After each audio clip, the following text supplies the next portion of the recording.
salas, digamos que con diferentes planteamientos. La primera sala nos da un contexto general de la enfermedad, un contexto histórico, un poco encontramos caricaturas, fotografías, un mapa de 1910 que nos señala una posible ruta de la entrada de la enfermedad. Entonces, si quieren vamos siguiendo y les voy contando pues aquí adentro lo que encontramos acá en esta.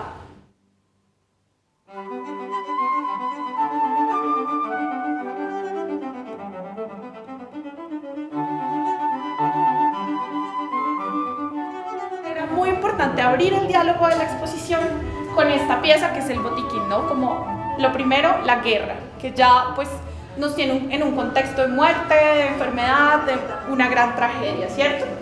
Bueno, luego entonces empezamos a pasar a esta parte también como un poco del laboratorio y de lo que, digamos, hablaba un poco Oscar, y es esa investigación que pues no logra determinar que esto es un virus, ¿cierto? Sino que se acerca a unas aproximaciones a decir es el bacilo de Pfeiffer, pero los médicos no pueden identificar bien la causa, por lo tanto pues no hay una solución certera, ¿cierto?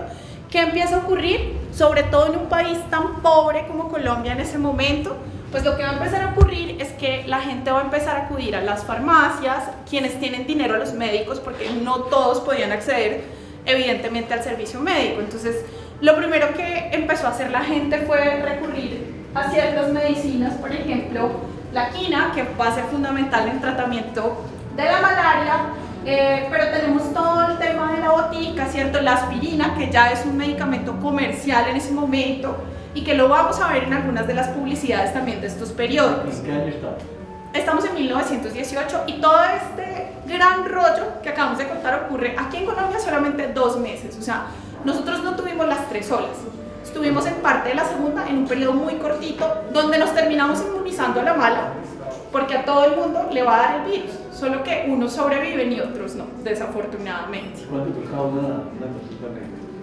¿Cuánto costaba una consulta? No tengo ni idea, esa es una muy buena pregunta, pero yo me imagino que era muy costoso. Además, digamos que otra de los temas aquí era que no había suficientes médicos para tantos enfermos en ese momento, ¿no? Entonces, también obviamente como siempre la gente recurría a, digamos, el tegua, otro tipo de curadores, curanderos, bueno, como otro tipo de personajes que van a ser muy importantes. Para ir involucrando lo que yo les quería comentar en la charla sobre la fotografía, aquí va a pasar algo muy especial y es que se va a dar casi que un nacimiento de la reportería gráfica en nuestro país. Nosotros teníamos unos diarios como El Tiempo y El Espectador que más bien pocos recursos gráficos utilizaban. Si uno se va a leer estos diarios no encuentra muchas fotos, de pronto encuentra algo de publicidad, pero en magazines ilustrados como estos que tenemos acá. ¿Las medicinas eran importadas? ¿Las qué? Las medicinas. Algunas, digamos el tema de aspirina, sí, Claro. era un importado, pero el resto pues teníamos mucho el tema de la botica, ¿no? Que aunque por ejemplo estos recipientes que vemos acá son de finales del siglo XIX, franceses, muy elegantes, tenemos este ejemplo de la botica de allá que pues está estratificada, ¿no? Que en la parte de arriba tiene pues los potiches de porcelana que utilizaba la clase alta, en la parte media los frascos de vidrio, que este dato curioso me lo enseñó el doc, que pues eran los de la clase media y los de la clase baja, pues los vemos allí representados de otra manera. ¿Y de dónde sacaron eso? El doctor Sotomayor es un inquieto y curioso y eso hace parte de la colección de la academia. Estas son unas piezas pues muy bellas y que para nosotros era muy importante tenerlas en esta exposición pues porque habla de cómo la gente trataba sus enfermedades en ese momento, ¿no? Y de pronto, digamos, todo este instrumental que tenemos acá de la época, estas hacen parte del primer laboratorio del San Juan de Dios. Estas son unas de Ciénaga de Oro, estos embudos, o sea, tenemos como de varias partes de Colombia en diálogo todas estas piezas que si bien son de la época algunas, pues otras hacen referencia a los tratamientos, a lo único que se podía hacer, digamos, a nivel médico en la época. Cuando empezamos a buscar la manera de mostrarlo, que hubiera la unión dentro de la estética visual con la parte, digamos, médica, porque en ese momento hablamos de medicina y arte, no hablamos como ahora que hablamos de enfermedad y arte. Entonces se veía que, no sé exactamente en qué época, los instrumentos, como esto fue posterior a ella, eran muy labrados en los cabos, ¿cierto? Después, cuando se empezó a dar cuenta que quedaban residuos de sangre y eso podía generar infecciones, decidieron volverlos mucho más lisos y posteriormente pues todo el instrumental médico que ya se conoce. Pero en ese momento era muy labrado y esa pinza estaba muy labrada.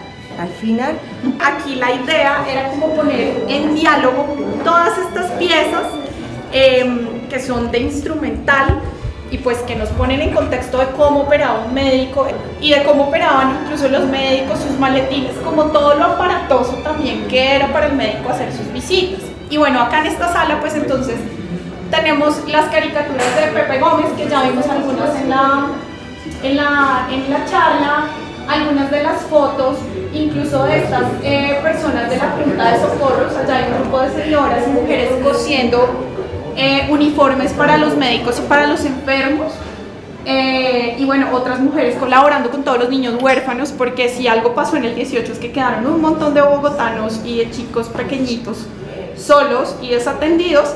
Entonces también la Junta de Socorros se hace cargo como de esta parte.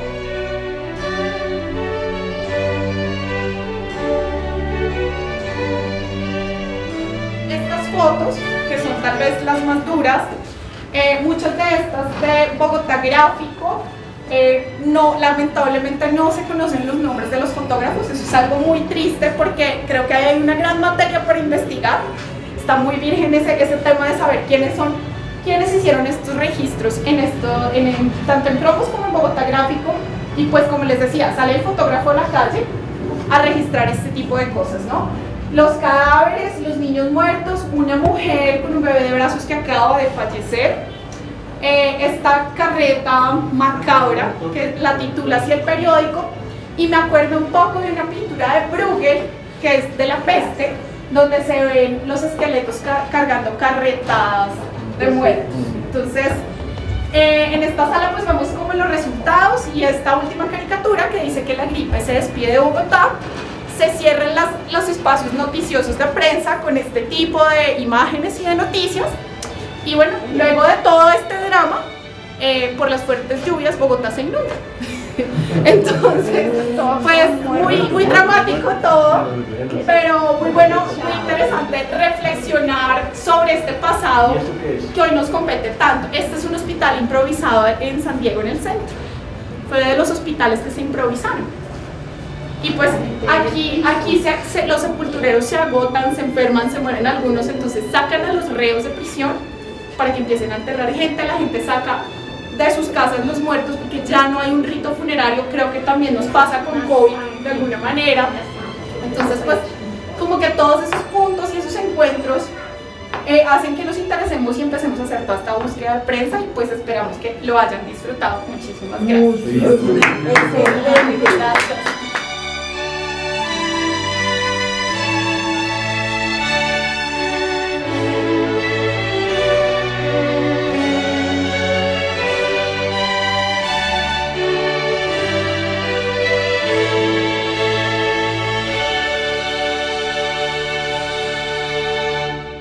Creo que el mérito de este ejercicio es, yo siempre he dicho, la historia, o sea, el valor de la historia, ¿cierto? La historia es aprender de la historia, o sea, cuáles son las lecciones que nos dejan la historia para enfrentar el presente o el futuro. Y en ese sentido, pues como un poquito un parangón, unos elementos acá que yo digo, bueno, a veces no ha cambiado la historia, o a veces nos muestra que algunas cosas pueden cambiar para bien. Me llamó la atención el tema de Paseo Bolívar, ¿no? Paseo Bolívar, el sitio más pobre de Bogotá para esa época, versus Ciudad Bolívar de hoy en día, que es también donde se concentra la gran pobreza. O sea, a Bolívar le toca siempre la pobreza, ¿cierto? De alguna forma también, ya haciendo un poco o sea, la medicina como que quedó un poco sin armas en ese momento para enfrentar una situación, y que gracias a la Junta de Socorro y a unos médicos comprometidos se enfrenta la cuestión. Pero digamos que en esta época, en esta pandemia, Por ejemplo, lo que yo he notado es que también los médicos quedaron de alguna u otra manera desarmados, o sea, fueron avasallados por la tecnología, porque ya no se puede, esta pandemia, por ejemplo, ha predominado el tema de los exámenes médicos, todo tiene que ser confirmado por laboratorio, la sospecha, el diagnóstico presuntivo ha quedado como en segundo plano. Entonces, esos son como los comentarios Pues, que quería hacer. algo que también, perdón que iba, porque bueno, las juntas de socorro estuvieron, pero también como, digamos que las personas que se condolían, que no precisamente, pues después conformaron las juntas de socorro también, de la situación que estaba dada. Es decir, que en ese momento como sociedad, que estaba bastante desligada, llenó el vacío que tenía lo gubernamental, ¿sí? Eso no quiere decir que en nuestro caso sea muy diferente. Sí, claro, podemos decir que ahorita se han hecho diferentes estrategias y tales, porque bueno, ya está la OMS y bueno, hay una cantidad de factores, pero digamos que en esos momentos se evidencian todas las crisis sociales que, por ejemplo, Nelson nos manifestaba y nos comentaba, sobre todas las revueltas que se empezaban a generar, pero lo que se hacía era que se evidenciaban unos problemas sociales que el Estado había abandonado, ¿sí? Si nosotros los colombianos no nos reconocemos entre la historia, hay una ciudad que se llama Santa María de la Antigua del Darién. Santa María la Antigua del Darién. Sí, entonces cuando nosotros reconocemos Santa María de la Antigua del Darién, reconocemos que fue nuestra primera ciudad fundada en tierra firme. Hubo aquí el presidente de la Academia Nacional de Medicina, Juan Jacobo Muñoz, hace 25 años, en 1995, escribió un libro que se llama El primer hospital de América, ¿sí? Fundado en tierra firme. Porque el primer hospital fue fundado en el Hospital San Nicolás de Barú, en una isla que se llama República Dominicana. Estamos hablando de Colombia, un pueblito que queda en Munguía, en el Chocó. Nosotros podemos conocer Santa María y sus ruinas, podemos conocer la primera ciudad y el primer hospital, y parte de las cosas que nosotros como médicos y como historiadores, como antropólogos, como muchas personas que hacen ciencia, podemos reconocernos en Santa María la Antigua del Darién. ¿A qué va mi contribución? Es que esta epidemia, la influenza, probablemente fue la primera epidemia que tuvo América en tierra firme.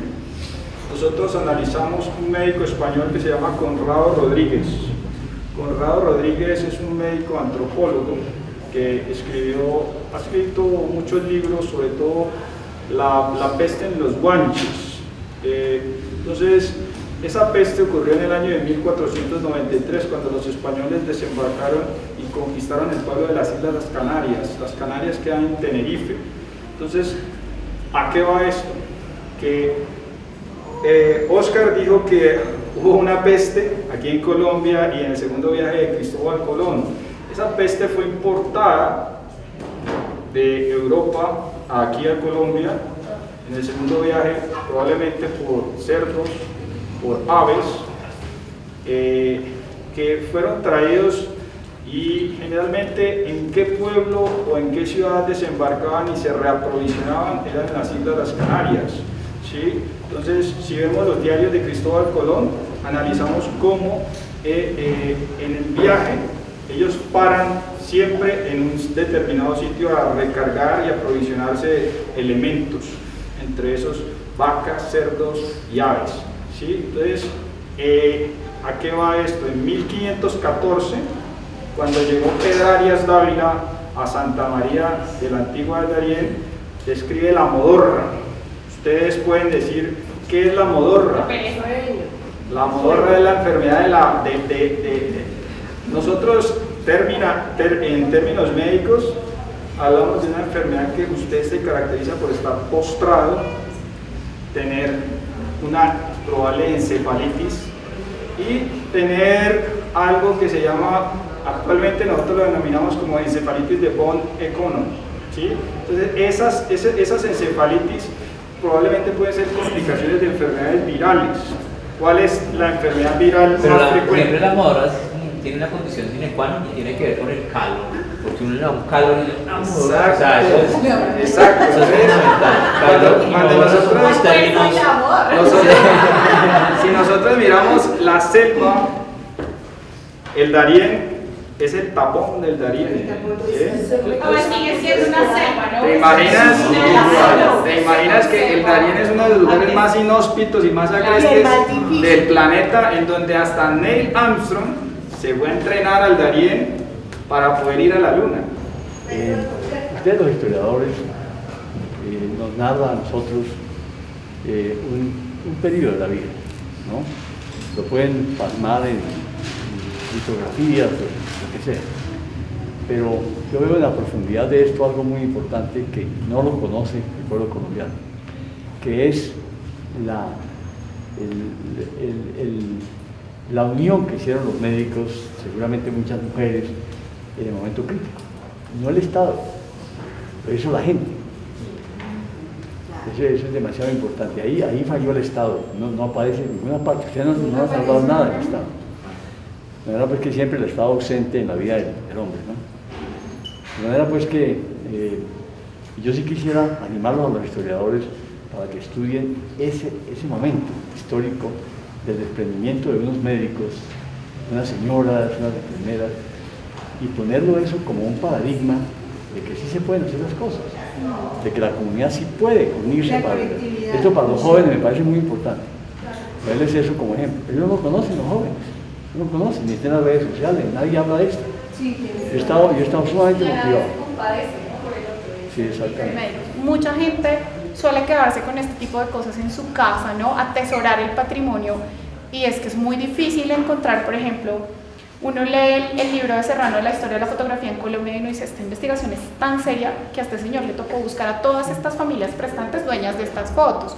Entonces, eso me parece muy bello. Hoy, esta mañana, había un doctor acá entregando una escultura, y digamos, ese sentido de entregar y donar cosas y construir un museo, eso me parece una cosa maravillosa, porque esto es un ente cultural que no está construido con los dineros pues del Estado, ¿no? Y creo que este sitio, dice el doctor, sí da cuenta de eso, y creo que podemos hacerlo tanto para hoy estamos nosotros haciendo esto de corazón y amor, porque esto no es un contrato, es una cosa que hacemos porque queremos y nos nace, y creo que eso es importante, como todas esas redes que se están tejiendo acá de ese trabajo colectivo, que pues es lo que hay que rescatar.